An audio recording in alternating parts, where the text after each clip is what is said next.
একসময় রান্নাবান্না করা ভীষণ কঠিন ছিল, এখন সেটা অনেক সহজ হয়ে গেছে।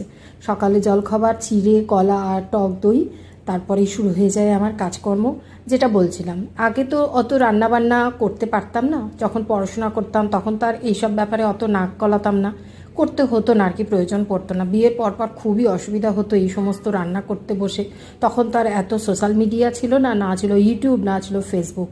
তাই সেই কারণে কিছু রান্না করতে গেলেই তো মাথায় হাত হতো, কিভাবে রান্না করব।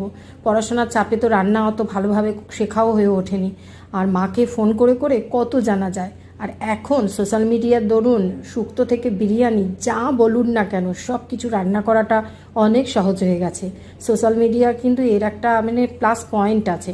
আসলে কোন জিনিসটাকে আপনি কিভাবে ব্যবহার করবেন তার উপরই সব কিছু ডিপেন্ড করছে। তো আজকের রান্না উচ্ছে কুমড়ো ভাজা, মাছের ঝোল আর হচ্ছে মাছের মাথা দিয়ে বাঁধাকপি।